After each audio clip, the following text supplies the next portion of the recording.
ఒకటి బోడముండ హైడ్రా అని తెచ్చిపెట్టింది.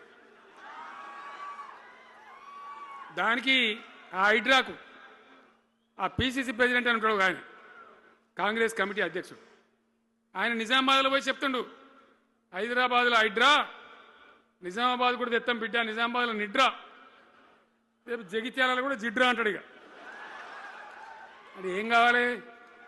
మొత్తం పేదల కొంపలన్నీ కూల్చుడేనా? కేసీఆర్ రాజ్యానికి వచ్చినప్పుడు 3.5 లక్షల మందికి పేదలు ఎక్కడ ఉన్నారో అక్కడనే పట్టాలు ఇచ్చినాం. వాళ్ళని ఆగం చేయకుండా పాపం గరీబోళ్ళు 3.5 లక్షల కుటుంబాలకు హైదరాబాదు చుట్టుపక్కల వేరే పట్టణాల్లో కూడా పట్టాలు ఇచ్చిన వాళ్ళని బతకనిచ్చిన. ఇలా ఏం కూలగొట్టుడు? అది పుస్తకాలు కూడా తీసుకుని ఇలా పోరాటాలు చదువుకునేటి అంతే గిరితమా? నేను ఒక్కటే మాట మనం చేస్తా ఉన్నా, గ్యారంటీగా బీఆర్ఎస్ గవర్నమెంట్ వచ్చేది ఖాయం. మొట్టమొదటి రోజుల్నే ఈ హైడ్రా అంటోని ఎత్తి అవతల వరేస్తామని చెప్పి నేను మనవి చేస్తా ఉన్నా. తీసేయన్నా దాన్ని, హైడ్రాని తీసేయనన్నా? పక్క మాటనా? కేసీఆర్ ఉన్నప్పుడు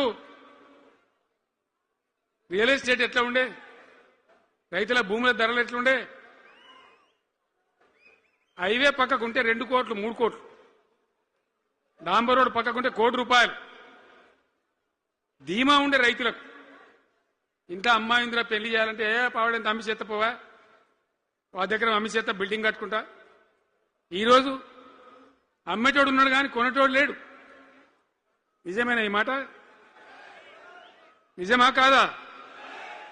ఏమైంది మరి? ఏం రోగం వచ్చింది రాష్ట్రంలో? ఏ వాళ్ళని మాట్లాడించినా, ఎవరిని అడిగినా ఇదే బాధ. ఈ విధంగా రైతుల భూముల ధరలు పడిపోయినాయి, రాష్ట్ర ఆర్థిక పరిస్థితి పడిపోయింది, మంచినీళ్ళకు గోసపడాలి, రైతాంగం అన్నిటికీ గోసపడాలి. ఇవాళ మక్కలండి, మక్కలు వచ్చినాయి, పెడితే కొంటమని చెప్పారు, కొనకపోతే కొనమని చెప్పారు. ఈ శాతకాన్ని దొంగతనం ఎందుకు?